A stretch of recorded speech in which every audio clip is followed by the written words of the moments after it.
Hello everyone, তোমরা সবাই কেমন আছো? আশা করি সবাই ভালো আছো। আমি কিন্তু একদমই ভালো নেই। তোমরা আমার শর্ট ভিডিওতে দেখেছো মাঝে ইদানিং কি হয়েছে জানি না, আমার শরীরটা একদমই ভালো নেই। মানে এরপর এ আসছে, ওর পর এ আসছে।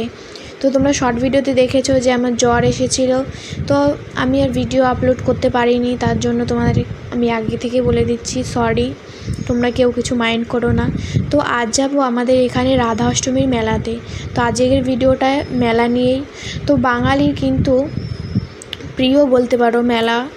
তো যেখানে মেলা হোক না কেন, আমাদের বাঙালিটা কিন্তু বাড়িতে বসে থাকতে পারে না, সবাই কিন্তু মেলায় যেতে চায়। আর এখানে এসে যে কি ভালো লাগছে তো তোমাদেরকে বলে পাশেই দেখো এক নাম হচ্ছিল, আর এই যে মন্দিরের সামনে আমি দাঁড়িয়ে আছি। আর এখানে সুন্দর সন্ধ্যাবেলা সুন্দর হাওয়া বইছিল। তো এখানে দাঁড়িয়ে দাঁড়িয়ে আমরা দুইজন ভিডিও করছিলাম আর গল্প করছিলাম। তো এটা কিন্তু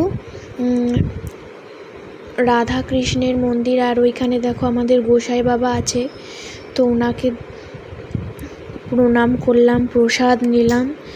তো অনেক দিন পরই এসেছি মেলাতে। আর যখন হোলি হয় না, তখন বেশি লোকজন হয় মেলাতে, আরও বেশি ভালো লাগে তখন। এখন ইদানিং মানে মাতা আর তার পতিদেব, তোমরা যদি নামটা জেনে থাকো অবশ্যই কিন্তু জানাবে। আমরা কিন্তু গোসাই বাবা বলেই ডাকি।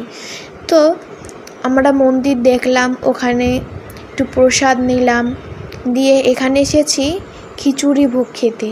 তো এখানে প্রসাদ খাওয়ার মানেটাই কিন্তু আলাদা। তোমরা দেখো মেঝেতে বসে পড়েছি, আর এখানে দেখো খিচুড়িও দিয়ে দিয়েছে। আর খিচুড়িটা খেতে যে কতটা ভালো লাগছিল তোমাদেরকে আমি বোঝাতেই পারবো না। তোমরা কি কেউ আমার মতো এরকম আছো যে মেলায় গিয়ে প্রসাদ খেতে ইচ্ছা করে? আমি কিন্তু একদম মাটিতে বসে পড়ে খেতে পড়েছি। আর এখানে দেখো আমাদের বাড়িতে তো রয়েছে ছোট্ট প্রিয়াংশী, তো ওর জন্য ভাবছিলাম কি নেওয়া যায়।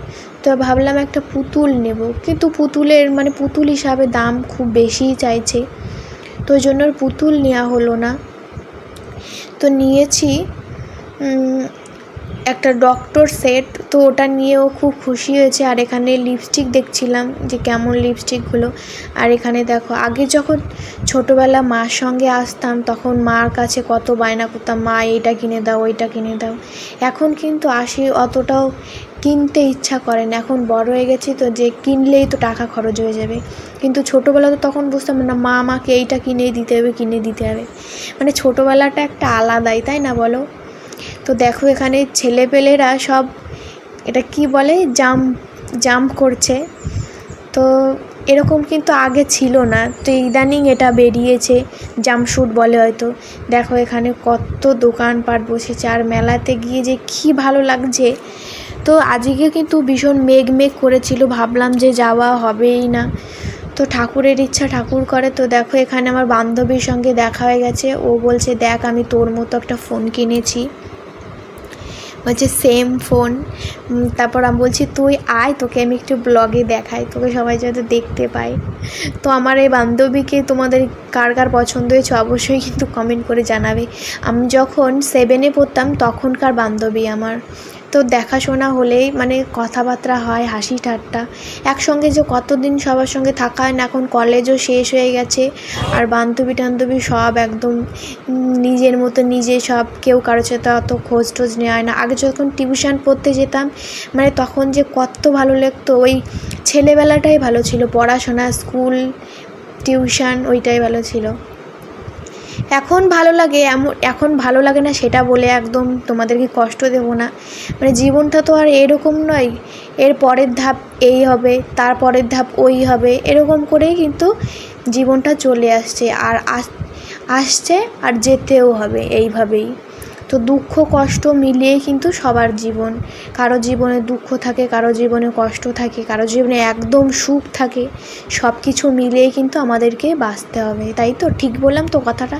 যদি ঠিক হয়ে থাকে আমাকে কিন্তু অবশ্যই করে কমেন্ট করে জানাবে। তো মেলা তো আমরা দেখে ফেললাম। তো পাশে অনেক দোকান ছিল, মানে খাবার স্টল ছিল, তো তেমন কিছুই খাইনি।